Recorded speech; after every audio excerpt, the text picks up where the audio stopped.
Hello friends, welcome back to my channel Sangam Impact. Friends, मैं आज के इस वीडियो में बिहार बोर्ड क्लास 10th के बायोलॉजी के पहला चैप्टर जैव प्रक्रम से टॉप क्वेश्चन को कराने वाला हूं। अगर आप 2026 में मैट्रिक बोर्ड परीक्षा देने वाले हैं तो यह वीडियो आपके लिए महत्वपूर्ण होगा, इसीलिए वीडियो के अंत तक जरूर बने रहें।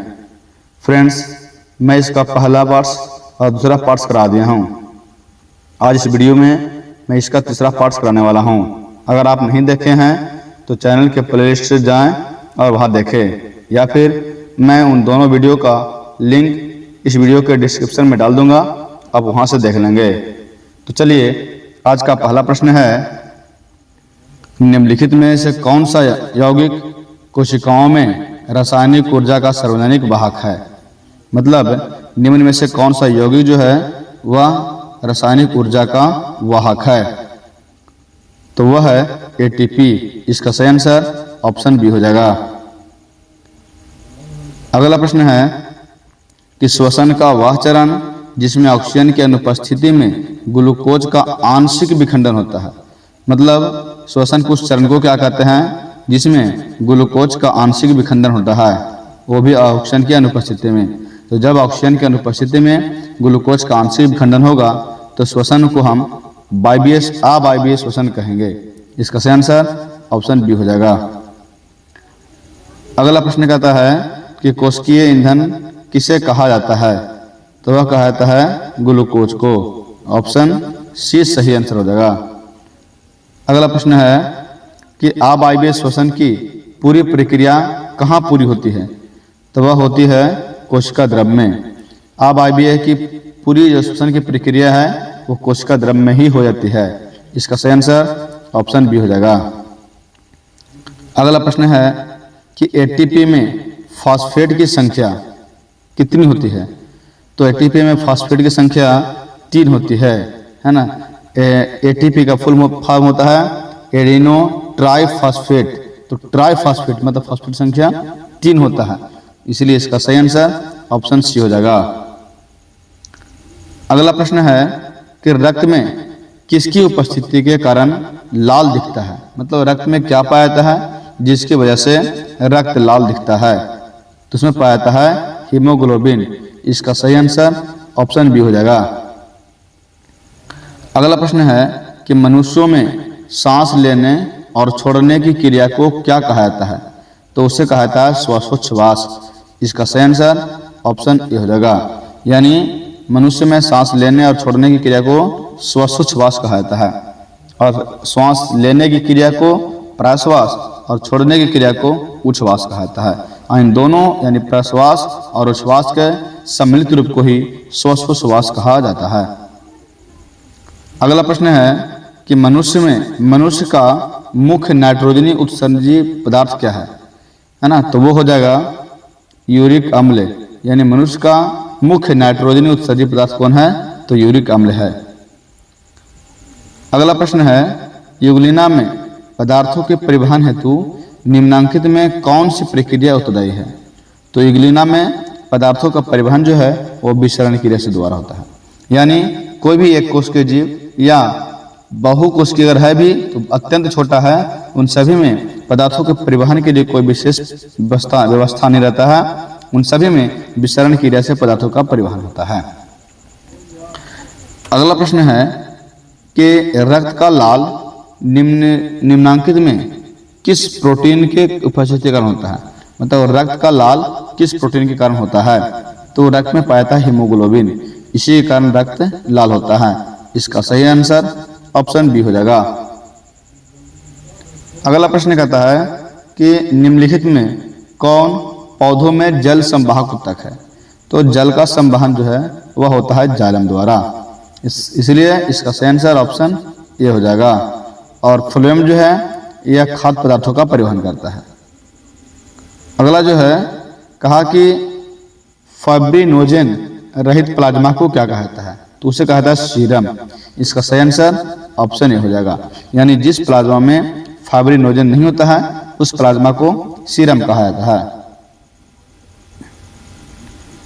अगला प्रश्न कहता है कि रक्त में हल्के पीले रंग के चिपचिपे द्रव को क्या कहते हैं? तो उसे कहा था प्लाज्मा। यानी रक्त की जो बनावट है, जो संरचना है, वह ठोस और द्रव से है। जो ठोस भाग जो होता है वो रक्त कणिका होते हैं और द्रव भाग जो होता है वो होता है प्लाज्मा, है ना। तो और इसका रंग जो है, प्लाज्मा का रंग हल्का पीला और चिपचिपा होता है। तो इसका सही आंसर ऑप्शन ए हो जाएगा। अगला प्रश्न है कि फुफ्फुस शिराएं हृदय के किस वेशम में खुलती है? तो वह खुलती है बायां अलिंद में। यानी फुफ्फुस शिराएं जब रक्त जो है फेफड़ा से पुनः जो है हृदय में आता है तो किसमें? बायां अलिंद में खुलता है। किसमें? बायां अलिंद में खुलता है। तो इसका सही आंसर ऑप्शन ए हो जाएगा। अगला प्रश्न है कि कौन सी रक्त कणिका मनुष्य के प्रतिरक्षा तंत्र का निर्माण करती है? तो वह करती है ल्यूकोसाइड, यानी WBC। यह प्रतिरक्षा तंत्र का निर्माण करती है। इसका सही आंसर ऑप्शन ए हो जाएगा। अगला प्रश्न है कि निम्नलिखित में कौन से यंत्र का प्रयोग रक्तदाब मापने के लिए किया जाता है? तो रक्तदाब मापा जाता है किससे? तो स्फिग्मोमैनोमीटर से। स्फिग्मोमैनोमीटर से रक्तदाब किस में पता है? तो स्फिग्मोमैनोमीटर से। इसका सही आंसर ऑप्शन सी हो जाएगा। अगला प्रश्न कहता है शुद्ध रक्त को हृदय से शरीर के विभिन्न भागों में ले जाने वाली जो रक्त वाहिनियां हैं वो क्या कहलाती है? तो शुद्ध रक्त को ले जाने वाला यानी हृदय से शरीर की ओर ले जाने वाला वाहिनियां धमनियां कहलाती है। तो इसका सही आंसर ऑप्शन ए हो जाएगा। और धमनियां में शुद्ध रक्त बहता है और शिराएं में अशुद्ध रक्त। अगला प्रश्न कहता है कि उत्तक कोशिकाओं के बीच अवस्थित जो WBC होता है, WBC सहित प्लाज्मा को क्या कहता है? तो उसे उत्तक द्रव भी कहा जाता है, उसे लसिका भी कहा जाता है, या इसे लिम्फ भी कहा जाता है। तो इसका सही आंसर ऑप्शन डी हो जाएगा। किनमें? सभी, है ना। इसका सही उत्तर ऑप्शन डी हो जाएगा कि उत्तक द्रव, लसिका, लिम्फ, इनमें सभी जो है वो सही है। अगला प्रश्न है कि मनुष्य के लाल रक्त कोशिका में अनुपस्थित होता है, मतलब क्या नहीं पाया जाता है? मनुष्य के RBC में लाल रक्त कोशिका में क्या नहीं पाया जाता है? तो वो केंद्रक जो है वो नहीं पाया जाता है। इसका सही आंसर ऑप्शन ए हो जाएगा। अगला प्रश्न है वे पौधे जिनका पोषण सड़ी गली चीजों पर आश्रित रहता है उन्हें क्या कहते हैं? तो जिनका पोषण सड़ी गली चीजों पर आश्रित रहता है उन्हें कहा जाता है मृतजीवी। इसका सही आंसर ऑप्शन बी हो जाएगा। अगला प्रश्न कहता है कि स्वपोषी भोजन के लिए क्या आवश्यक है? स्वपोषी भोजन के लिए क्या आवश्यक है? तो क्लोरोफिल, सूरज का प्रकाश, H2O जल और CO2 कार्बन डाइऑक्साइड, ये सभी आवश्यक है। इसलिए इसका सही आंसर ऑप्शन डी हो जाएगा। अगला प्रश्न कहता है कि इनमें कौन प्रकाश संश्लेषी अंगक है? तो अंगक कहेगा तो कौन हो जाएगा? हरित लवक, है ना। पत्ती जो है वो अंग होता है। क्या होता है? पत्ती जो है वो अंग होता है ना। तो पत्ती अगर अंग पूछेगा तो पत्ती कहेंगे, और अंगक कहा है तो क्या कहेंगे? हरित लवक। इसलिए इसका सही आंसर ऑप्शन ए हो जाएगा। अगला प्रश्न कहता है कि वायुमंडल में CO2 का कितना प्रतिशत है? तो 0.03%। इसका सही आंसर ऑप्शन बी हो जाएगा। अगला प्रश्न है कि इनमें किसके द्वारा अमीबा भोजन का अंतर्ग्रहण करता है? तो अमीबा अपना कुटपात के द्वारा भोजन का अंतर्ग्रहण करता है। इसका सही आंसर ऑप्शन ए हो जाएगा।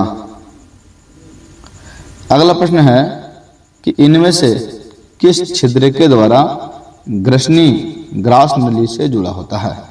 तो जुड़ा होता है निगल द्वार द्वारा। कौन सा द्वार? निगल द्वार। इसका सही आंसर ऑप्शन ए हो जाएगा।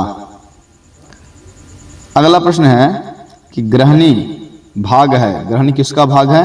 तो वह छोटी आंत का भाग है। इसका सही आंसर ऑप्शन सी हो जाएगा। अगला प्रश्न कहता है कि टाइलिन परिवर्तित करता है। टाइलिन जो है यह मुख्य गुहा में पाया जाता है एंजाइम। टाइलिन को हमने बताया था कि क्या कहा जाता है? एमाइलेज भी कहा जाता है। क्या कहता है? एमाइलेज। और यह कहाँ पाया जाता है? मुख्य गुहा में। तो टाइलिन क्या काम करता है? तो यह जो है मंड को, भोजन में जो मंड होता है उसको शर्करा में बदल देता है। इसलिए इसका सही आंसर क्या हो जाएगा? ऑप्शन बी हो जाएगा। अगला प्रश्न कहता है कि निम्नलिखित में किस पाचक रस स्रावित करने की आवश्यकता नहीं पड़ती? मतलब कौन सा जो है वो पाचक रस को श्रावण नहीं करता है, उसमें आवश्यकता नहीं पड़ता है पाचक रस की। तो वह है मोनोसिस्ट, इसमें पाचक रस श्रावित करने की आवश्यकता नहीं पड़ती है। इसका सही आंसर ऑप्शन ए हो जाएगा। अगला प्रश्न है कि कौन सा एंजाइम प्रोटीन का पाचन अम्लीय माध्यम में करता है? तो पेप्सिन जो है, जो अमाशय से निकलता है, वो पेप्सिन क्या करता है? यह प्रोटीन को खंडन करता है और पेप्टोन बनाता है। तो पेप्सिन जो है तभी काम करेगा जब भोजन अम्लीय माध्यम में रहे। इसलिए इसका सही आंसर ऑप्शन डी हो जाएगा। अगला प्रश्न है कि निम्नलिखित में कौन सा एंजाइम मनुष्यों में अनुपस्थित होता है, मतलब मनुष्यों में नहीं पाया जाता है? तो है सेल्यूलोज। सेल्यूलेज जो है यह पादप में पाया जाता है, मनुष्यों में नहीं पाया जाता है। इसका सही आंसर ऑप्शन ए हो जाएगा। अगला प्रश्न कहता है कि मनुष्य में प्रोटीन का पाचन कहाँ से शुरू होता है? तो वह शुरू होता है अमाशय से। और अमाशय में कौन सा एंजाइम आता है? पेप्सिन। अभी पढ़ा, अमाशय में होता है पेप्सिन और ही प्रोटीन का पाचन प्रारंभ करता है। इसलिए इसका सही आंसर ऑप्शन ए हो जाएगा। अगला प्रश्न है कि किस पाचक रस के प्रभाव से अमाशय में दूध थक्का सा जम जाता है? तो इससे पहले वाले वीडियो में हमने कहा था कि अमाशय में दो एंजाइम निकलता है, एक पेप्सिन निकलता है और एक निकलता है रेनिन। पेप्सिन प्रोटीन का पाचन करता है, किसका? प्रोटीन का पाचन करता है। और रेनिन दूध का पाचन करता है, किसका पाचन करता है? दूध का। तो दूध थक्का से कम जम जाता है किसके कारण? तो रेनिन के कारण। इसका सही आंसर ऑप्शन बी हो जाएगा। अगला प्रश्न कहा कि पौधे द्वारा CO2 लेने और छोड़ने की क्रिया को क्या कहा जाता है? तो उसे कहा था प्रकाश संश्लेषण। यानी प्रकाश संश्लेषण में पौधे CO2 लेते हैं और छोड़ते हैं O2, ऑक्सीजन छोड़ते हैं।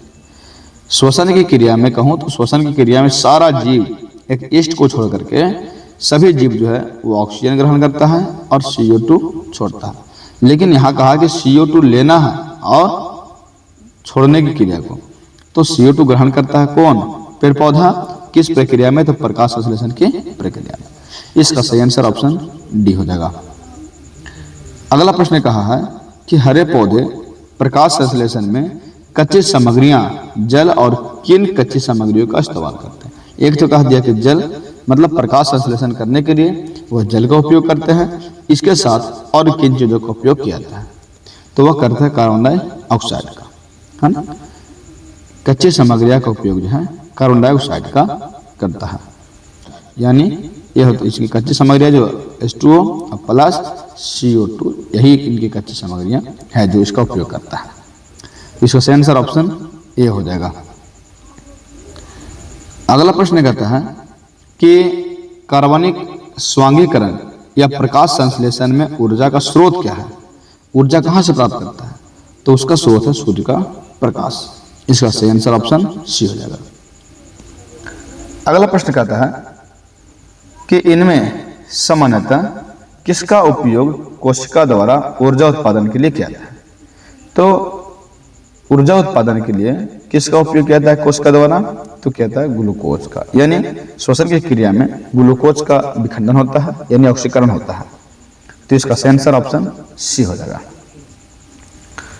अगला प्रश्न कहता है कि श्वसन की क्रिया में खाद्य पदार्थ क्या होता है? तो श्वसन की क्रिया में खाद्य पदार्थ का विघटन होता है। अभी हमने कहा कि श्वसन की क्रिया में खाद्य पदार्थ का यानी ग्लूकोज का विघटन होता है या ऑक्सीकरण होता है। इसका सही आंसर ऑप्शन सी हो जाएगा। अगला प्रश्न कहता है कि पौधों में गैसों के आदान प्रदान के लिए क्या रहते हैं? तो पौधों में गैसों के आदान प्रदान के लिए रंध्र पाया जाता है, जिसे हम स्टोमाटा भी कहते हैं। क्या कहते हैं? स्टोमाटा भी कहते हैं। और ये कहाँ पाया जाता है? पत्ती में पाया जाता है ना। तो इसका सही आंसर ऑप्शन बी हो जाएगा। अगला प्रश्न कहता है कि पानी एवं घुलित खनिज का पौधों में हस्तांतरण होता है, किसके द्वारा? तो देखिए पानी का हस्तांतरण या परिवहन किसके द्वारा? तो जाइलम नलिकाओं द्वारा। इसका आंसर ऑप्शन ए हो जाएगा। और जाइलम नलिकाओं द्वारा ही पानी और पानी के साथ में घुलित खनिज भी उसका हस्तांतरण करता है। अगला प्रश्न है कि पौधों में खाद्य पदार्थों का हस्तांतरण किस रूप में होता है? किसके द्वारा नहीं पूछा है, खाद्य पदार्थों का हस्तांतरण किस रूप में होता है? तो वह होता है सुक्रोज के रूप में। पौधों में खाद्य पदार्थ जो है वह ग्लूकोज के रूप में चलता है, बल्कि सुक्रोज के रूप में हस्तांतरण होता है, एक से दूसरी जगह जाता है। इसका सही आंसर ऑप्शन बी हो जाएगा। अगला प्रश्न है कि फ्लोएम से खाद्य पदार्थों का परिवहन पौधों में किस दिशा में होता है? तो देखिए खाद्य पदार्थों का परिवहन ऊपर से और नीचे दोनों की ओर होता है। क्या होता है? मतलब खाना अगर यहाँ पत्ती में बना है तो ऊपर वाला भाग में खाना जाएगा, नीचे वाला भाग में जड़ तक भी खाना जाएगा, तो दोनों ओर होता है। इसका सही आंसर ऑप्शन सी हो जाएगा। अगला प्रश्न है कि जल तथा घुलनशील लवण का मूल रूप से पत्तियों तक पहुंचने की क्रिया किस ऊतक द्वारा संपन्न होता है? तो होता है यानी जल का वहन जो है, परिवहन जो है किसके द्वारा? जाइलम द्वारा। तो इसका सही आंसर ऑप्शन सी हो जाएगा। अगला प्रश्न है कि शुद्ध या ऑक्सीजनित रक्त को यानी शुद्ध रक्त या ऑक्सीजनित रक्त जिस रक्त में ऑक्सीजन मिला रहता है उसे हम शुद्ध रक्त कहते हैं। उसको हृदय से शरीर के विभिन्न भागों में ले जाने वाला रक्त वाहिनियां क्या कहलाता है? तो इससे पिछले वाला प्रश्न में हमने कहा कि शुद्ध रक्त किस में चलता है? तो धमनिया में। और धमनिया जो है वो हृदय से शरीर के विभिन्न भागों में लेकर जाता है। तो इसका सही आंसर ऑप्शन ए हो जाएगा। अगला प्रश्न है कि हृदय के वैषम्यों का शिथिलन कहलाता है। तो देखिए हृदय का वैषम्य जो है उसमें शिथिलन और संकुचन होता है। तो शिथिलन जो है वो क्या कहलाता है? तो इसे कहते हैं डायसिस्टॉल। संकुचन को सिस्टॉल कहते हैं और शिथिलन को डायसिस्टॉल। इसका सही आंसर ऑप्शन बी हो जाएगा। अगला प्रश्न है कि निम्नलिखित में कौन एमिनो अम्ल के विखंडन से बनता है? मतलब एमिनो अम्ल के विखंडन से क्या बनता है? तो बनता है अमोनिया। इसका सही आंसर ऑप्शन ए हो जाएगा। फ्रेंड्स, अगर यह वीडियो पसंद आया हो तो वीडियो को लाइक करें और चैनल पर पहली बार आए हो तो मेरे चैनल सब्सक्राइब भी जरूर कर लें ताकि इसी तरह से आपको वीडियो मिलता रहे। चलिए आज के इतना ही, धन्यवाद।